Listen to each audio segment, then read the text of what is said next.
श्रियाध्यासितवक्षसं सितचेतनमन्दारं श्रीनिवासमहं भजे। श्रीमत्पयोनिधिनिकेतनचक्रपाणे भोगीन्द्रभोगमणिराकृतपुण्यममुक्ते योगीशसाहस्कृतशरण्यभवाब्धिपोत लक्ष्मीं सिंहं देहि करावलम्बम्। कृष्णो रक्षतु नो जगत्त्रयगुरुः कृष्णं नमस्याम्यहम्। कृष्णेनामरशत्रवो विनिहताः कृष्णाय तस्मै नमः। कृष्णादेव समुत्थितं जगदिदं कृष्णस्य दासोऽस्म्यहम्। कृष्णे तिष्ठति सर्वमेतदखिलं हे कृष्ण रक्षस्व माम्। यो नित्यमच्युतपदाम्बुजयुग्मरुग्मा व्यामोहतस्तदितराणि तृणाय मेने अस्मद्गुरोर्भगवतोऽस्य दयैकसिन्धो रामानुजस्य चरणौ शरणं प्रपद्ये। दिशन्तु मे देव सदा त्वदीयाः दयान्तरङ्गानुचराः कटाक्षाः। श्रोत्रेषु पुंसामृतं क्षरन्तीं सरस्वतीं संसिद्धकामधेनुम्। नीलातुङ्गस्थलगिरितटे सुप्तमुद्बोध्य कृष्णं पादाब्जं स्वं श्रुतिशतसरसिद्धमध्यापयन्तीं सोच्छिष्टायां सजनिगणितं यातलात्कृत्य भुक्ते गोदा तस्यै नमोदमिदं भूयैवास्तु भूयः।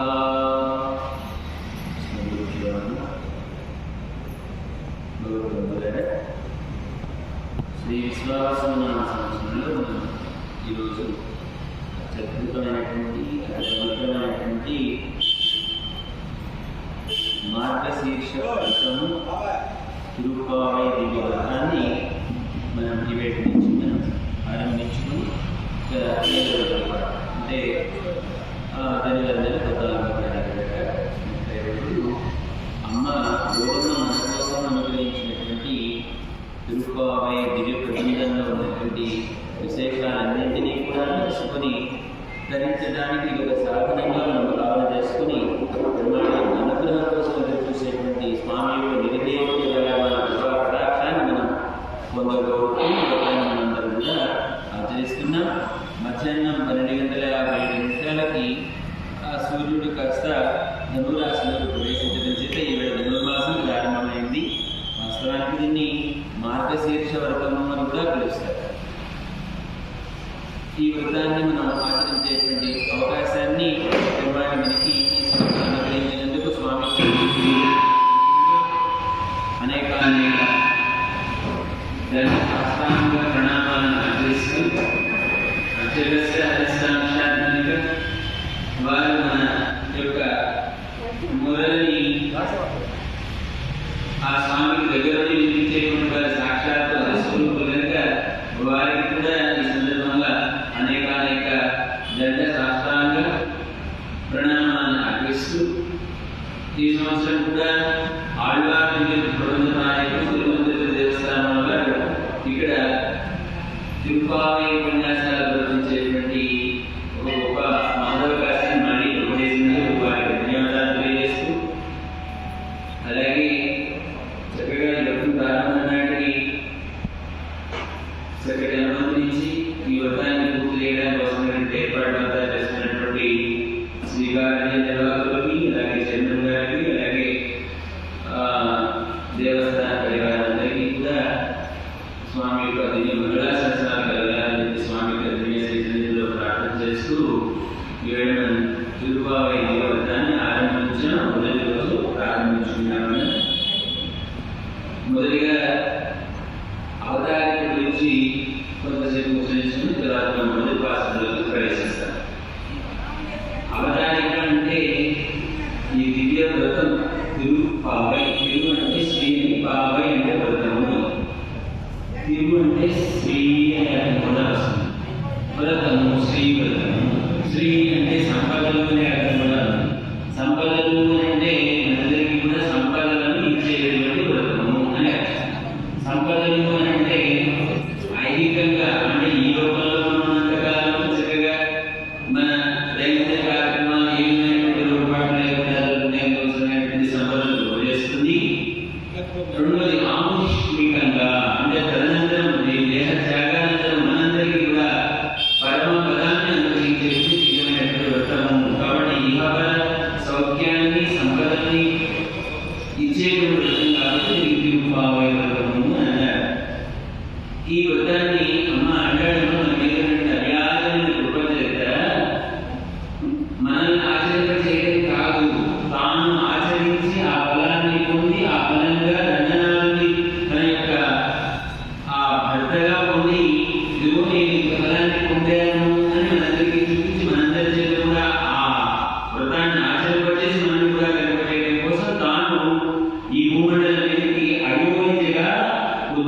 వచ్చింది, అవతరించింది అమ్మ అవతరించింది.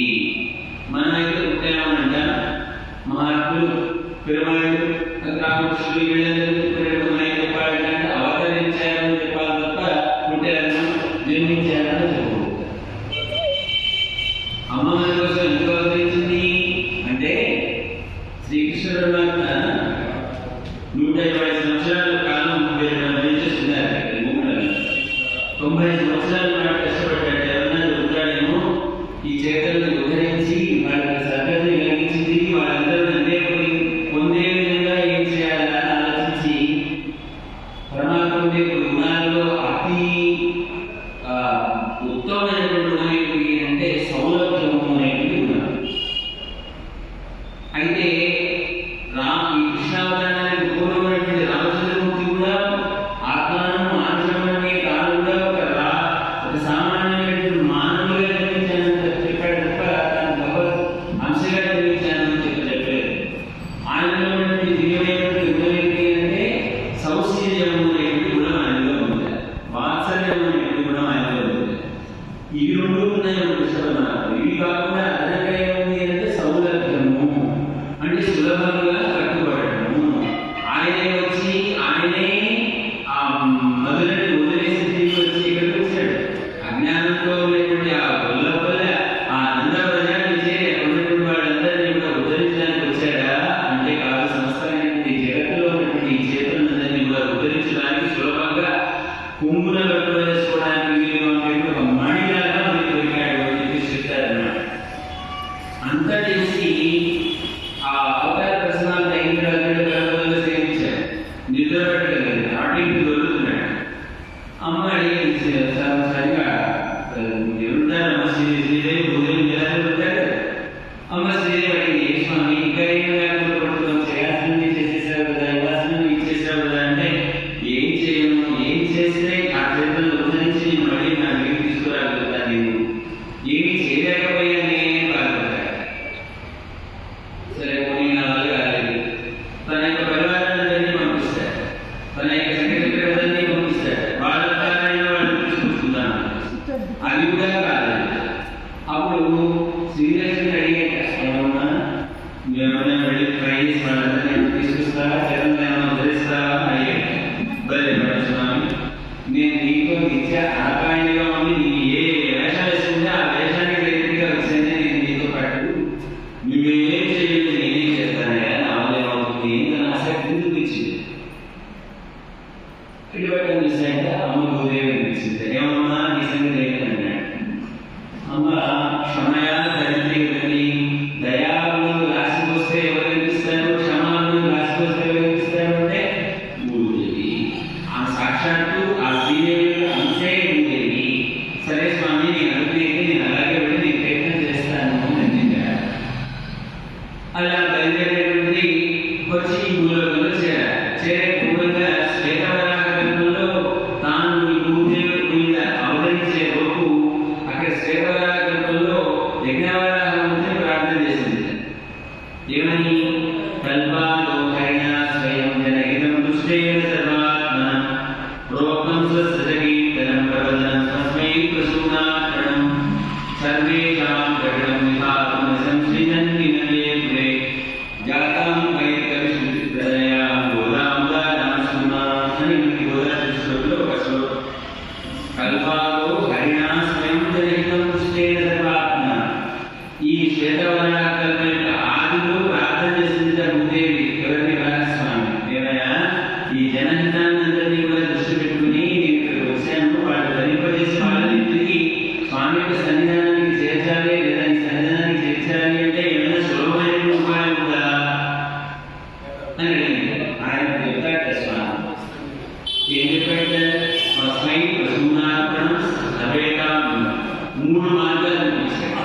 ఒకటి ఏంటంటే అంటే కీర్తన చేయడం, అంటే స్వామి యొక్క దివ్యమైనటువంటి గుణగణాలను కీర్తన చేస్తూ స్వామిని చేసుకోవచ్చు. ఒకసారి. రెండోసారి ఏం చెప్పాడు?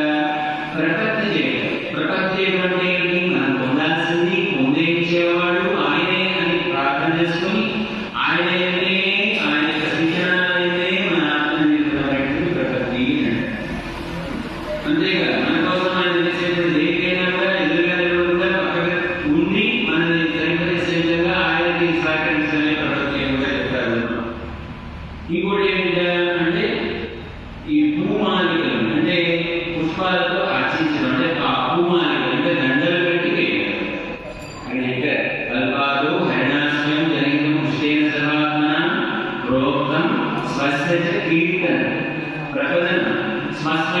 పశువునార్పణం, మంచి పూలతో దండల గురించి అవి అర్పించడం. ఈ మూడు కైంకర్యాలు ఏంటంటే ఈ మూడు దీనిలో ఉన్నటువంటి విశేషం ఏంటి? స్వస్మై పశువునార్పణం అని చెప్పి ముందు చెప్పింది. త్రికరణంగా ఎవరైతే స్వామిని సేవిస్తారు, త్రికరణాలు అంటే మనస్సు, వాక్కు, కాయము. మనసులో పరమాత్మని భావన చేయాలి, నోటితో పరమాత్మ యొక్క గుణాన్ని కీర్తన చేయాలి. పరమాత్మ మనకు ఉపాధిగా ఈ ఆకరించినటువంటి ఈ శరీరాన్ని ఉపయోగించి పరమాత్మ యొక్క సేవలో ధరింపజేయడానికి ఉపయోగించాలి చేయాలి. ఇవి ఏకాయంగా ఎవరైతే చేస్తారో తద్వారా స్వామి యొక్క అనుగ్రహానికి పాత్రలవుతారు, వారు స్వామి యొక్క స్థితిని సన్నిధి చేస్తారు. ఇదే దివ్యమైన ఉపాయంగా వీరు అనుగ్రహిస్తే ఈ మూడింటిని పట్టుకునే అమ్మ శ్రీవిల్లుతూ అంటే ఈ జగత్తంతరికి కూడా ఆభరణమై ఉండేటువంటి శ్రీవిల్లుతూ అనేటువంటి దివ్య దేశంలో తాను 600 జన్మగారు కేంద్రంగా అయితే శ్రీకమ్మ గారు దొరికిందో నాగరికాలలో ఇక్కడ పెరియాడు గారి యొక్క తులసి వనంలో ఆ తులసి కూడా దగ్గరలో తాను ఆవిర్భవించిందిగా చిన్న పిల్లలాగా మన గోదమ్మ. ఆమె గోదా మన తెలుగులో చెప్తుంటారు. కోదై అంటే పంటలు చెప్తారు. కోదై అంటే పుష్పమాలిక. ఎందుకు పెట్టారు పుష్పమాలిక అని? అది తులసి వనం. దాని మీద అన్ని తులసి వనం, తులసి చెట్లు అన్నీ ఉన్నాయి. వాటి నుంచి పుష్పాలన్నింటినీ కలిపి వాటి దండలుగా వచ్చి వాటిని కైంకర్యంగా చేసినటువంటి వారు పెరియాడు గారు. కనుక ఈ కూడా ఒక పుష్పం లాంటిదే కోదై. ఈ కూడా కోదై ఈ ఎవరికి చెందినటువంటి ఇంకా భావన చేశారు అంటే స్వామికి చెందినటువంటిగా భావన చేశారు.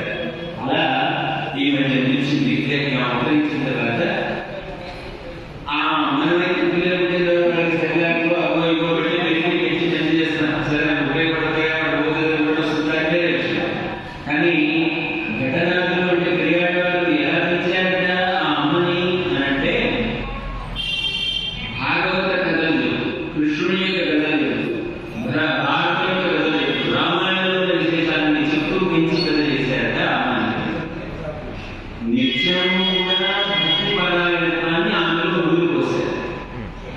అదే విధంగా కావాల్సింది ఆమె యుక్త వయసు వచ్చే సమయం అయింది. అంటే అష్టవర్ష అని చెప్తారు. అంటే 7వ సంవత్సరం వచ్చే ముందుగా ఆమెకు కలిగినటువంటి ఒక ఆశ కలిగింది. ఎలా అయినా సరే నేను పరమాత్మని పొందాలి, పరమాత్మని నేను వివాహం ఆడాలి అనేది కోరిక కలిగింది. ఎవరిని వివాహం ఆడితే బాగుంది అనుకుంది అంటే శ్రీవిల్లుతూరులో ఏం చేసుకున్నాడు? పెరుగుపోయి ఉడయ్యా అని అంటారు అనమాట. అంటే వడభద్రశాయి. ఆ వడభద్రశాయిని నిత్యము తన కళతో చేర్చుకునేది. ఆ వడభద్రశాయిని వివాహం ఆడాలి అని కోరుకుంది. వడభద్రశాయిని వివాహం ఆడాలి అని కోరుకుంటే శాసన ఆయన అత్యారంలో ఉన్నాడే, అత్యారంలో స్వామి తాను వివాహం చేస్తుంది కనుక కానీ పట్టుదలగా ఉంది. ఎలా అయినా సరే ఆ వడభద్రశాయిని నేను పెళ్ళాడాలి. పెళ్ళాలిగా అడిగారు, ఏమమ్మా నీకు యుక్త వయసు వస్తుంది అంటే 8 సంవత్సరాలు పెళ్ళం అవుతున్నావు, నీకు వివాహం చేయాలి, నీకేమైనా కన్స్టెంట్స్ ఉన్నాయా అంటే నీకేమైనా పెట్టుకున్నావా మనసులో? ఏమేంటి అవన్నీ ఉంటే చెప్పుకుంటే నాన్నగారు నేను నలుగురు ఎవరిని పెళ్లి చేసుకోను అని చెప్పింది. మరి ఎవరు పెళ్లి చేసుకుంటారు? ఎవరు చేసుకోవాలి? భగవంతుని పెళ్లి చేసుకోవాలి. ఈ కలియుగంలో భగవంతుని పెళ్లి చేసుకోవడం అంత సులభమైనటువంటి మార్గమా? ఏమో ఆయనకి ఆశ్చర్యపోయాడు. వచ్చినటువంటి సామాన్యమైనటువంటి కన్యకారులు అర్థమైంది. తర్వాత అష్టవర్షాలు వచ్చినాయి, చూపించారు. నాన్నగారికి దగ్గర పెట్టుకుంటూ చూపించుకుని చెప్తే అడగడం మొదలుపెట్టారు. ఒక్కొక్కటి ఈ రూట్ కావాలి చూపిస్తూ ఉంటే రంగనాథుడు ఆయనకి నచ్చారు. రంగనాథుని వివాహం ఆడాలి అని కోరుకుంది.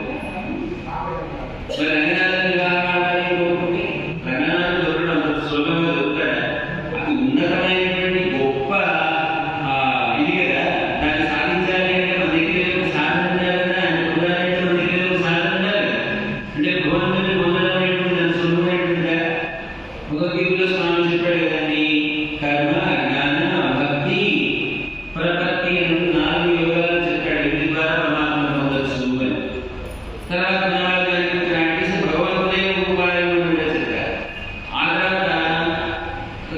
చివరిదైనటువంటి ఆచార్యుడు అనేటువంటిది కూడా ఒక సాధనమే భగవంతుని పొందడానికి.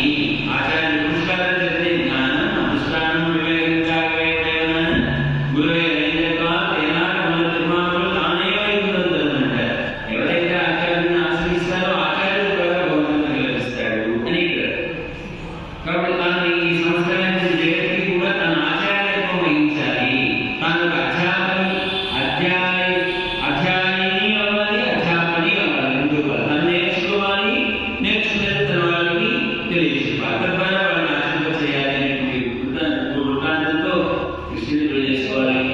కృష్ణుని చేసుకోవాలంటే ఎలా చేయాలి అంటే గతంలో ఎవరైనా పొందారంటే అప్పుడు ప్రధానంగా చెప్పినట్టు భాగవతంలో అవి వినటువంటి ఆ రోజున ఆ రేపల్లలో ఉన్నటువంటి గోపబాలికలందరూ కూడా పరమాత్మ శ్రీకృష్ణుని చేరి శ్రీకృష్ణుడి నోము కాత్యాయని అనేటువంటి నోముని ఆచరించి తద్వారా శ్రీకృష్ణుని ఫలంగా పొందారు అనే విషయం తెలుసుకున్నటువంటిది. తాను కూడా ఆ గోపికలు ఆచరించినటువంటి కాత్యాయని వ్రతాన్ని పోలినటువంటి వ్రతాన్ని తాను ఆచరించాలి అని చెప్పేసి నిర్ణయించుంది. అక్కడైతే రేపల్ ఉంది, మరి ఇక్కడ రేపల్ లేదు కదా. అక్కడైతే నందవరం అంటుంది, అలాగే అక్కడైతే కృష్ణుడు ఉన్నాడు, మరి ఇక్కడ కృష్ణుడు లేడుగా. అంటే ఈ ఉన్నటువంటి శ్రీకృష్ణుడు మొత్తాన్ని నందవరంగా భావించింది. ఆ వడపత్రసాయి చేసుకునేటువంటి ఆ ప్రదేశాన్నేమో నందగోపుడి యొక్క మందిరంగా భావన చేస్తుంది. ఆ వడపత్రసాయినేమో కృష్ణుడిగా భావన చేస్తుంది. మరి కృష్ణుడికి ఎవరంటే ఇష్టం? గోపికలంటే ఇష్టం. కాబట్టి తాను గోపికా స్వరూపాన్ని పొందినట్టు ఈయన అచ్చం శ్రీ వైష్ణవ బాలిక. వాళ్ళ పొందినేమో గొల్లవారు, వాళ్ళ గొల్లకొడుకు గొల్లనడక గొల్ల ఆహారాన్ని అతిగా ఉంటుంది అడుగుతారు. మరి కృష్ణుడికి వాళ్ళంటే ఇష్టం కానీ నేనంటే ఇష్టం అవుతున్నాడు అని అనుకుని తాను కూడా తను ఒక గోపికగా మారినటువంటిదే. ఆ గోపికలందరికీ కూడా నాయకత్వం వహించినటువంటిదే ఈ వ్రతాన్ని ఆచరించిందిగా అమ్మ. మీరు మొదలు చెప్పుకునేటువంటి ఆ అవతారికి పూర్వంగా మనం చెప్పుకున్నటువంటి నీలాసంగా స్థైర్యది శుద్ధముతో జగృష్ణం అనేటువంటి ఆ కన్యలో పరాశరుడుగా చెప్తారు. అద్భుతంగా దానిలో విశేషం ఎక్కడ కృష్ణుడు అంటే నీలమ్మ యొక్క హృదయం మీద రెండు స్థనాల మధ్య తల ఉంచుకొని అలా నిలుస్తున్నాడట. ఎవరిని నిలుస్తారండి? నిద్రపోయేవాడు అంటే పనివాడు అయినవాడే కదా. పనివాడు అన్నవాడు నిద్రపోతారా? నిద్రపోడు. పని సాధించిందాక కట్టబడి అది సాధించిన తర్వాత అప్పుడేమైనా నిద్రపోతాడు. కాబట్టి ఏం చేస్తున్నాడు? పనివాడు అనేవాడి వల్ల ఆ అమ్మ హృదయం మీద ఉన్నటువంటి ఆ రెండు స్థనాల మీద అలా తల అంచి నిద్రపోతున్నాడు స్వామి. పరమాత్మ ఎక్కడ ఉంటాడండి? ఉపనిషత్తులలో ఉంటాడు, వేదాలలో ఉంటాడు, భక్తిలో ఉంటాడు, జ్ఞానంలో ఉంటాడు. కాబట్టి ఆయన ఇష్టం కాబట్టి జ్ఞానము భక్తి అనేటువంటి రెండు స్థనాల మధ్య ఆయన పడుతున్నాడు స్వామి. అలాంటి స్వామి అడుగుతున్నారే, అసలు నువ్వు ఈ అవతార విశేషం ఏంటి? నువ్వు ఏం చేయాలి? మేమేం చేయాలి? నీ యొక్క ఆరాధన మేమంతా ఎవరం? మనకి 6 రకాల దుర్గుణాలు ఉంటాయండి, 6 రకాల దోషాలు ఉంటాయి. నన్ను నేను రక్షించుకోగలను, నేను స్వతంత్రుని, నా శారీరక సంబంధం కలిగినటువంటి బంధువులే బంధువులు, నేను చేసిందే ప్రకృతి, నేను చేసిన దాని వల్ల నాకే చెందాలి. ఇలా ఒక 6 రకాల దోషాలు మనలో ఉంటాయి. దాంట్లో నీకు రక్షకుడు ఎలా అవుతావు? నిన్ను నువ్వు ఎలా రక్షించుకోగలుగుతావు? అసలు నీ స్వరూపం ఏంటి? స్వరూప జ్ఞానం తెలియనటువంటి వాడు నిన్ను నువ్వు ఎలా రక్షించుకుంటావు? కనుక స్వస్వరూపం తెలియాలి. మనం మనల్ని రక్షించుకునేటువంటి వాళ్ళని కాదు. అలాంటప్పుడు ఆ భగవంతుడికి ఇక్కడికి వచ్చిన జన్మాంతరాలు చేయాల్సిన అవసరం ఏంటి? కనుక మనం భగవంతుడి పరతంత్రులు మానసికుడు నడవలసినటువంటి వాడు. పరతంత్రుడే మనమై ఉండాలి, స్వతంత్రుడే పరమాత్మ, సర్వ రక్షకుడు ఆయన. మనం రక్షించబడేటువంటి వాడము. మన బంధువులు మనం ఉన్నటువంటి శారీరక సంబంధం కలిగినటువంటి బంధువులు కాదు. భగవత్ జ్ఞానంలో మునిగి తేలినటువంటి భగవత్ భాగవతులు ఉంటారే వారి బంధువులు అనేటువంటి భావన కలిగి ఉండాలి. ఇలాంటి దీన్ని పారతంత్రము అంటారు. నేను నీకు చెందినటువంటి వాళ్ళ మేమందరం కూడా మేము. కాబట్టి మనం రక్షించాల్సినటువంటి బాధ్యత నీకే కదా. ఈ ఆత్మ నశించాల్సినటువంటి బాధ్యత నీకే కదా. మరి అలాంటి నువ్వు అమ్మ యొక్క ఆ హృదయ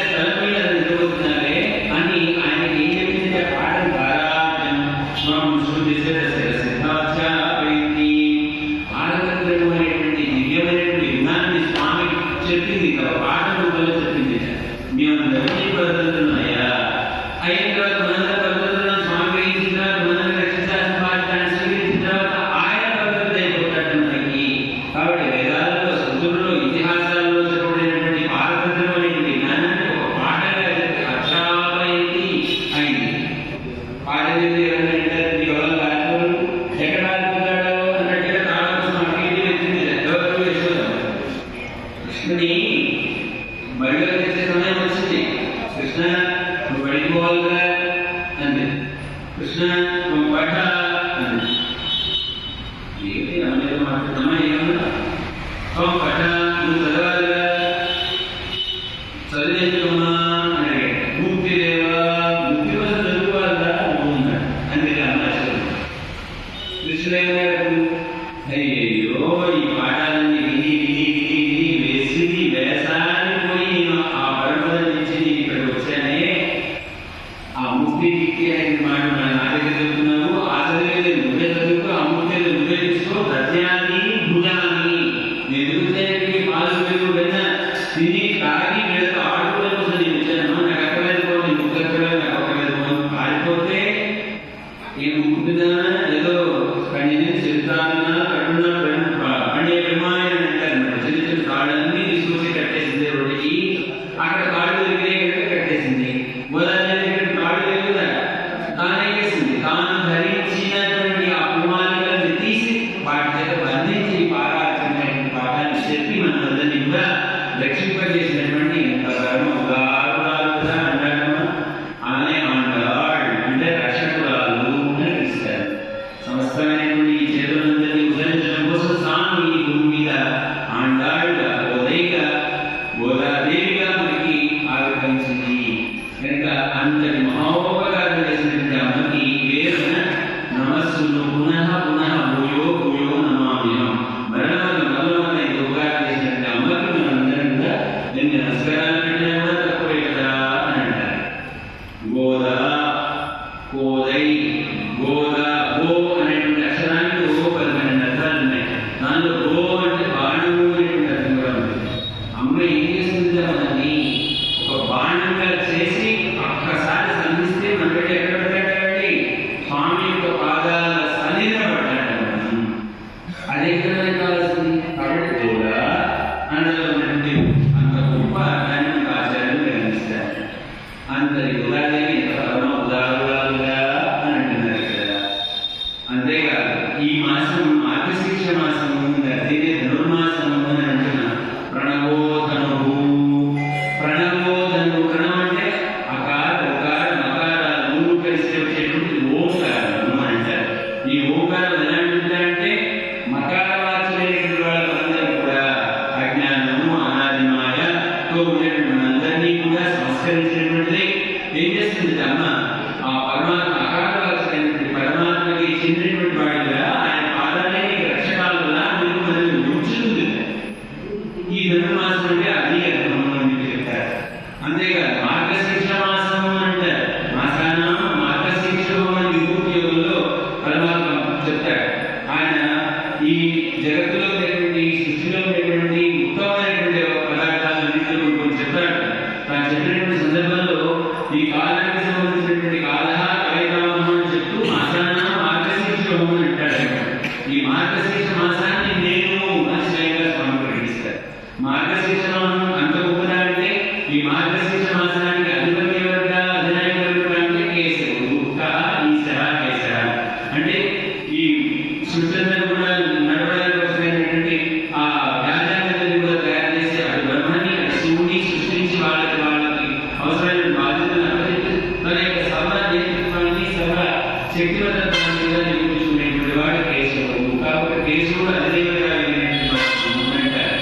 ఈ మార్గశీర్ష మాసం ఎంత గొప్ప మాసం అంటే ఉదయాన్నే బ్రాహ్మీ ముహూర్తకాలంలో ఒక్క రోజు స్నానం చేస్తే 1000 సంవత్సరాలు పూజ చేసిన ఫలం లభిస్తుంది. మార్గశీర్ష మాసానికి ఉన్నటువంటి గొప్పదనం అంత ఉన్నతమైనటువంటి అద్భుతమైనటువంటి కాలం వచ్చింది అని అంటున్నారు.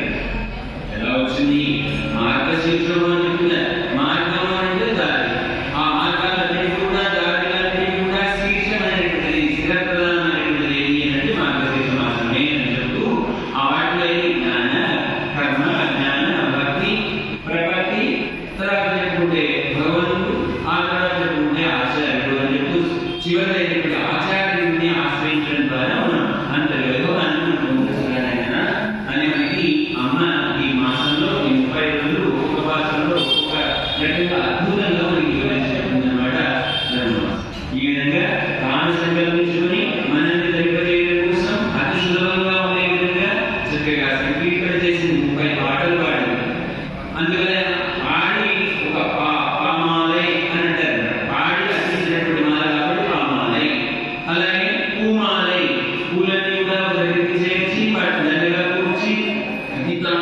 అనుభవించి తీసుకువెళ్ళే స్వామికి సమర్పించినటువంటిది అనమాట. కాబట్టి పామాలై పూమాలై అని అంటారు. అమ్మ చెప్పినటువంటి ఈ తిరుకోవైనటువంటి జీవబోధన ఎలాంటిది అంటే వేదమైతులో ఉంటాము ఓదై తమిళ్ అయ్యైనమైంది మలయాళం వలె వైశ్వముక్తము సర్వవేదాలని సర్వ ఉపనిషత్తుల యొక్క సారమైనటువంటి బీజప్రదమైనటువంటిది ఈ తిరుకోవైనటువంటి. దీని గురించి తెలుసుకునేవాడు, దీన్ని అనుభవించినటువంటి వాడు, దీన్ని ఆచరించినటువంటి వాడు అసలు ఈ భూమి పుట్టడమే భారము అని చెప్పేసి చెప్పారు నాకు ఆచార్యులు కూడా. అంత నిజమైనటువంటి వ్రతాన్ని మనం ఆచరించేటువంటి భాగ్యం మనకి ఈ సంవత్సరం కలిగినందుకు చాలా అమ్మకి ఎప్పుడు కూడా కృతజ్ఞతలు తెలియజేసుకుంటూ ఈవేళ మొదటి వాసనలో ఉన్నటువంటి దాన్ని ఉన్నటువంటి మళ్ళీ